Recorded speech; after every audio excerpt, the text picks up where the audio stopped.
Fala galera, estamos aqui no nosso Teamcast e hoje a gente tem um assunto mega especial para tratar com vocês. E é claro que eu não vim sozinha, estou com... Oi, gente, meu nome é Gustavo. Estamos aqui para mais um estudo da lição do nosso no terceiro trimestre. E hoje o estudo da lição está imperdível e a gente tem um convidado muito especial. Por favor, convidado, se apresente. Prazer, meu nome é Ícaro, eu sou da Igreja do Marco 1, da base Pescadores de Homens, né? É isso. Bom, é a sincronia aqui. Sincronia. Bom, Ícaro, a lição dessa semana ela trata sobre Jeremias e ela tem como título Israel toma o remédio. Gostaria que você falasse um pouco sobre a lição, o que você achou. Gostaria que você comentasse um pouco dos pontos que você mais achou interessantes da lição dessa semana. Começar contextualizando a história, certo? Deus, ele envia o profeta Jeremias até o rei Zedequias, e ele manda o rei Zedequias e toda Israel se submeter ao rei Nabucodonosor, que era o atual rei da Babilônia. Só que em contrapartida tinha vários falsos profetas, inclusive um profeta chamado Ananias, que eles estavam falando que Deus, sim, ele tinha dado essa pena para Israel, porém ele tinha diminuído o tempo de 2 anos. E também o rei Zedequias, ele tinha vários amigos, ele era amigo de vários reis, ele tinha várias influências, e eles estavam perguntando, não com essas palavras, né? Quando é que você vai provar que você é o rei de Israel? Quando é que você vai atacar Nabucodonosor, parar de se submeter? Sim. E nisso ele acabou não ouvindo a voz de Deus, e ele foi para cima de Nabucodonosor. Inclusive, ele pediu ajuda do exército egípcio, né, que anos atrás tinha escravizado, né, seus descendentes. Sim. E ele acabou se dando mal. Seus descendentes, no caso, antepassados. Antepassados, desculpa, antepassados. E ele acabou se dando mal. E isso eu relaciono com a vida do cristão, né? Deus nos dá uma linha, Deus nos dá um caminho para a gente seguir, só que tem várias pessoas e várias ocasiões nos atrapalhando, nos mandando para o lado oposto. É como se a gente estivesse numa pista na contramão. E por isso que eu ressalto que é sempre importante nós estarmos em um ambiente religioso, para estarmos do lado de pessoas que estão seguindo o mesmo caminho, que estão na mesma mão. É realmente um ponto muito interessante. A lição de sábado ela começa falando assim como um remédio, a disciplina é difícil de ser engolida, mas é necessária para a cura. Às vezes é difícil a gente ter disciplina, é difícil ter que acordar cedo, é difícil manter disciplina, mas ela é necessária. A disciplina é como se fosse um remédio que a gente tem que engolir para que a gente possa ficar curado. E remédio é ruim, ó. E remédio é ruim. Tem uns que são ruins demais, mas tem que tomar, senão... Já tomou Buscopan puro? Não, esse eu não lembro de ter tomado. Deve ser ruim, não lembro de ter tomado. A lição de domingo ela também trata para a gente ler Jeremias 29, 1-14. Eu espero que você tenha lido, e se você estudou a lição dessa semana, né, não estude a lição só na sexta, tem que estudar todo dia. E desse texto, o que você achou desse texto de Jeremias? Que pontos você destaca desse texto? Jeremias 29, 14? Isso. Posso pegar a Bíblia? Pode. É claro, nossa fonte principal de conhecimento. Eu acho interessante também a questão da teimosia, né? Porque a teimosia foi o que gerou todo esse enredo, né? Porque o povo ele já vinha tendo aquelas quedas, e Deus levanta Jeremias, Sim. o chamado dele. E aqui a lição ela fala sobre isso, o texto base também fala, né? Porque eu sei os planos que tenho a vocês, diz o Senhor, são planos de bem e não de mal. Deus sempre tem pensamentos bons ao nosso respeito, ele nunca tem pensamentos maus sobre a gente. É interessante pensar assim que Deus, ele não só castiga, ele só não manda um castigo, ele disciplina. Geralmente nós estamos passando por situações difíceis, no caso do povo de Israel, eles tinham que se submeter a Nabucodonosor, uma situação difícil, só que eles viam isso só como um castigo, eles não estavam procurando uma lição. E é esse que foi o erro deles, tanto que o profeta principal dessa história é Jeremias, que literalmente ele construiu um jugo, né? Ele pegou um jugo e colocou nas suas costas. Ou seja, ele estava procurando alguma... como é que fala? Alguma lição de moral em toda aquela história. Enquanto os falsos profetas e o profeta Ananias estavam procurando apenas sair daquela situação. Sim. Se livrar daquele problema. Eu tava aqui, igual a gente comentou, a teimosia, ela é um dos maiores obstáculos do ser humano. O ser humano, por si só, assim, de natureza, é teimoso. Você falar assim, olha, não faz isso, ele vai começar a querer, e se eu fizer? Porque parece tão interessante. Tipo assim, a gente tem essa tendência a querer fazer o contrário do que pedem pra gente fazer, né? Às Então, vezes a pessoa manda, olha, não faz isso. A primeira, quando a pessoa olha, tu já tá lá fazendo. A pessoa diz, olha, não come isso. Quando olha, já tá comendo. A teimosia é algo muito grande. A lição de segunda, ela traz alguns pontos muito interessantes.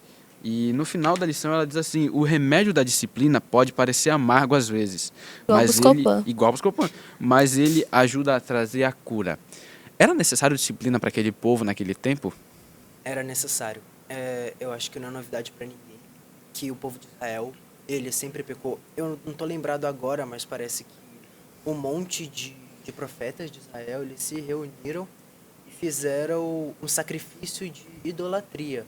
Ou seja, o povo de Israel, ele nunca parou de pecar. E isso vem desde o lado do Egito. E agora também.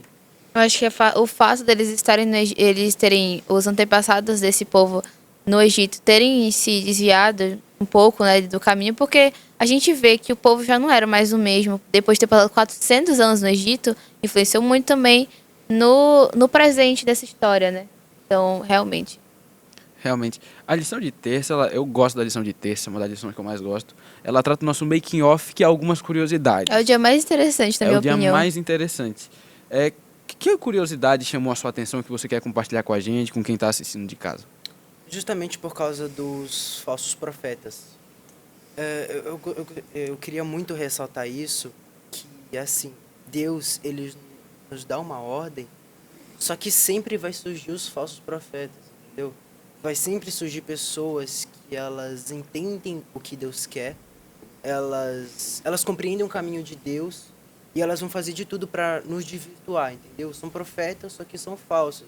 Eles sabem as escrituras, ele tem as escrituras na palma das mãos, eles distorcem isso e nos levam para um outro caminho.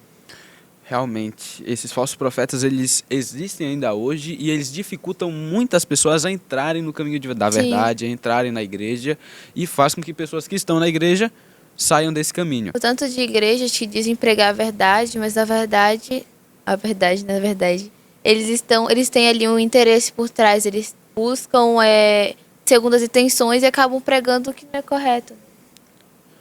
Gostaria também de perguntar o seguinte, aquele povo ali, a gente sabe como era aquele povo, ele estava sempre corrompido assim, mas a mensagem que Jeremias leva consegue alcançar aquele povo, consegue modificar um pouco que seja aquele povo?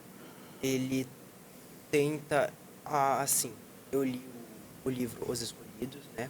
Não dá tanta ênfase em relação ao povo, mas mais em relação ao rei, que era Zedequias. Sim, né? O líder, ele é uma grande influência sobre o povo. Isso, e Zedequias, Jeremias estava sempre em cima dele falando, só que Zedequias voltava atrás. Então, era só Jeremias falando assim, olha, vocês têm que se submeter ao rei Nabucodonosor. Enquanto todo mundo ao redor deles estavam falando que eles tinham que se rebelar contra Nabucodonosor. Entende? Apesar da palavra de Jeremias ser a verdadeira, mas o número de pessoas venceu. Que era contra a palavra de Jeremias. Pessoas que era contra venceu essa palavra, infelizmente. Eu vi uma pergunta muito interessante aqui na parte de quinta, que é assim, o que você percebe que o mundo faz para minimizar a gravidade do pecado? Acho que essa é uma pergunta muito interessante. Eu acho essa pergunta muito interessante. O que o mundo faz para amenizar a gravidade do pecado? O ser humano, ele sempre tenta, eu acredito. Sim. O ser humano, ele sempre tenta tirar a culpa de cima dele. E isso, mudando de assunto, isso vem de Gênesis, né? Chama desculpa. Exatamente. Tirei minha culpa. A desculpa, isso começa lá de Gênesis, né? Quando Deus, ele chega lá e pergunta, quem foi que comeu o fruto proibido? Aí o Adão passa a bola para Eva e a Eva passa a bola para a serpente. É sempre isso, é sempre as pessoas tentando culpar umas às outras, sempre tentando ver o caminho que é mais apoiado. No caso daqui da lição, o rei Zedequias, ele estava sendo apoiado por muitos reis para derrubar Nabucodonosor. Então ele optou por o caminho onde tinha mais apoio do que o caminho que foi indicado por Deus. às vezes nem sempre a gente vai ter ali, de certa forma, apoio da sociedade de fazer o correto. A sociedade vai sempre estar ali no nosso ouvido falando, não, faz isso aqui é mais legal, isso aqui é mais interessante, vai ser melhor para você. Mas Deus aqui, ó, tá no nosso ouvido falando, olha, esse caminho não vai dar certo, isso aqui vai trazer consequências ruins para sua vida. Então a gente sempre tem que estar ali buscando ouvir a voz de Deus e não a voz do povo. Esses dias eu li uma frase que falava o seguinte: o errado é errado desde que todo mundo esteja fazendo, mas o certo é certo desde que ninguém esteja fazendo. Ou seja, a normalização do pecado, a normalização do que é errado hoje é muito forte. Antigamente, se você via algo de errado, você falava, não, não é possível isso e tal. Hoje não, hoje você vê algo de errado, talvez tem gente que até aplaude. E a lição de quinta, ela fala sobre isso. Na leitura do livro Os Ungidos, o que você achou interessante que a Ellen White fala ali? Teve algum ponto que chamou a sua atenção, que ela fala diretamente, que você leu e falou, não, essa parte falou comigo e Sim. me senti tocado? Ela fala realmente o que está na Bíblia, ela acrescenta algumas coisas. Agora realmente eu tô tentando lembrar, mas eu não me lembro de nada que tipo assim que veio diferente, nada que eu já não tenha citado aqui. É interessante, realmente. Que tá falando aqui na parte sexta-feira que eu achei muito interessante. Ele fala assim que se o seu desejo é seguir o plano de Deus, então você tem que estar disposto a receber as instruções dele. Então, se Zedequias quisesse ali, né, que Deus estivesse guiando o seu reinado, ele devia ter escutado a Deus e não ter escutado pessoas que ali, né, não eram de confiança. No caso, ele prefere ouvir os reis pagãos, certo? Do que ouvir um Sim, profeta de pessoas que Deus. não têm a mínima instrução, né, de Deus, não têm a inspiração divina para falar. Você acha que isso é um problema na nossa sociedade atual para os jovens ouvirem mais as pessoas que estão fora do que aquelas que estão dentro da igreja? Sim, isso é um problema muito decorrente. Eu acho que o caso mais, assim, um caso assim mais batido, mais usado por todos os pastores é aquele caso quando um grupo de amigos está te pressionando a fazer algo e você faz aquilo por causa de pressão em grupo e não por causa da palavra. Tanto que justamente, na minha opinião, um dos lugares mais difíceis de pregar a palavra é na escola, né? Que tem pessoas que muitas das vezes não são da sua religião e são seus amigos, né? Estão te levando para o lado contrário. Realmente, a pressão social sobre todo mundo, principalmente pessoas da nossa idade, né? É muito forte, porque a gente, como adolescente, a gente sempre busca pertencer a um grupo. É algo normal, é algo que a gente busca realmente. Mas a gente tem que sempre estar percebendo a que grupo a gente está dando ouvido, que a gente está querendo pertencer. Se esse grupo está me afastando ou me aproximando de Deus. Ter um ideal, né? Esse é o meu ideal e se o meu grupo for contra, eu vou contra o meu grupo. Com E o certeza. adolescente hoje ele é muito fácil ser influenciado do que influenciar. O adolescente ele deve influenciar e ser pouco influenciado. A gente Mas vê isso hoje, pelas redes sociais, né? exatamente, hoje o adolescente na rede social ele é muito influenciado, mas ele não é muito influenciador. O que você acha disso do adolescente? O adolescente ele deve ser como Jeremias, deve levar a mensagem às pessoas, ainda que as pessoas façam como o rei e ouçam outras pessoas? É assim, ó. Deus falou que ele ia colocar um jugo sobre Israel. E Jeremias, ele literalmente pegou um jugo e colocou nas suas costas. Então eu acho que nós, adolescentes cristãos, deveríamos fazer o mesmo, tipo, não pegar um jugo e colocar na costa, mas mostrar que nós estamos seguindo aquele caminho por meio das nossas ações. Sim. Algo exagerado, sabe? Algo que fica assim na cara, eu sou cristão e eu tô fazendo Realmente. algo bem escancarado. É algo que a gente tem que viver testemunhando, né? Nossa vida é testemunhar. Nós, como cristãos, temos esse papel na sociedade. O plano de Deus não era, em momento algum, eu acredito esse, não era em momento algum punir aquele povo, punir aquele rei. Mas às vezes a gente faz com que Deus faça isso. Às vezes as nossas decisões fazem com que Deus mude de ideia, fazem com que São Deus... consequências do nosso livre-arbítrio, né? Exatamente. Jeremias ele leva essa mensagem. Como é que o adolescente hoje ele pode levar essa mensagem? Porque o adolescente hoje ele tem a rede social, mas às vezes ele tem vergonha de divulgar, às vezes ele tem vergonha de conversar. Como é que o adolescente ele pode ser como Jeremias e chegar na frente do rei? Não ter medo, não prestar atenção na Bíblia e não no que os outros falam. é uma coisa assim, bem óbvia, mas bem difícil de seguir. Na prática, é bem difícil de seguir. Eu lembrei até agora do exemplo de Salomão, porque quando ele escutava os conselhos de Deus, vindos de pessoas inspiradas por Deus, ele foi o rei mais sábio do mundo, mas quando ele começou a dar ouvido a essas mulheres que eram pagãs, ele começou a desviar do caminho de Deus. Né? Exatamente. Você conseguiu destrinchar bem a lição, e agora eu gostaria de fazer uma pergunta. Se você pudesse resumir a lição toda em uma frase, tudo que foi dito aqui, se você pudesse resumir em uma frase para deixar para os nossos adolescentes, que frase você diria? Deus não castiga, Deus ensina. Toda dificuldade que você está tendo hoje em dia, ele quer te dar uma lição. Você tem que ver essa dificuldade. Era para ser uma frase, mas eu já estou falando muito. Sim. Não, mas... Você tem que ver essa dificuldade, deixar essa dificuldade e ver o que ele quer lhe passar. Realmente. A frase Deus não castiga, mas Deus ensina é muito forte. Falou Sim. muito comigo, de verdade. Falou Tudo muito tem um comigo. propósito. Tudo tem um propósito na vida da gente. Gostaria de fazer uma pergunta, e agora eu gostaria que você direcionasse, especialmente para os nossos adolescentes de toda a União Norte brasileira. Não e só para da as União pessoas- Norte, né, mas também do Mas Brasil. também do Brasil, onde essa mensagem for chegar. Que conselho você daria para o jovem, que conselho você daria para o adolescente que busca diariamente ter um relacionamento com Deus, mas às vezes ele não consegue? Que conselho você daria para as pessoas que querem ter um relacionamento com Deus?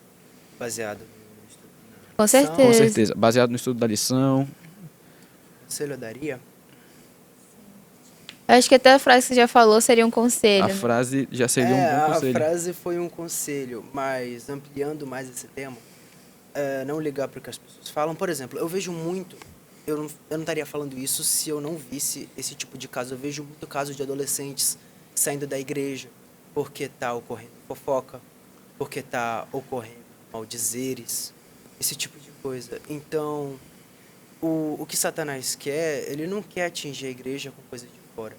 Ele quer atingir as pessoas com algo de dentro. Ele quer destruir a igreja de dentro para fora. Sim, entendeu? ele atinge as pessoas que estão na igreja, porque a igreja são as pessoas. Exatamente. Satanás ele busca destruir a família, busca destruir a igreja e busca destruir a gente mesmo e nos levar para longe de Deus. Sim, o papo tá muito bom. Eu tô amando falar sobre a lição, sobre Ezequias, mas infelizmente a gente vai ter que acabar. Bom, foi um prazer estar aqui com você hoje, Ícaro. Espero que vocês tenham gostado. A gente amou, né, Gustavo? Eu adorei. Adorei a sua participação aqui. E para a gente finalizar esse momento que foi muito bom, eu gostaria que você fizesse uma oração nesse momento para a gente finalizar aqui. Tá certo. Fechemos nossos olhos e oremos. Senhor nosso Deus, muito obrigado por esse dia que eu pude estar aqui na presença desses dois jovens para poder discutir mais sobre a lição 3. Queria agradecer muito ao professor Davidson, que foi o professor que me ajudou a estar aqui, que foi um homem que me auxiliou. Quero também agradecer por todas as pessoas que auxiliaram esses dois jovens a estarem na palavra de Deus. Que nós possamos engolir esse remédio, essas lições que Deus nos passa dia após dia. É o que te pedimos e te agradecemos, em nome do Senhor. Amém. Amém. Bom, e é isso. Espero que vocês tenham gostado. Não se esqueça de acompanhar todos os nossos vídeos e nos seguir nas nossas redes sociais. E é isso. Um beijo a todos vocês. Tchau. Tchau, tchau. Te vejo na próxima, viu?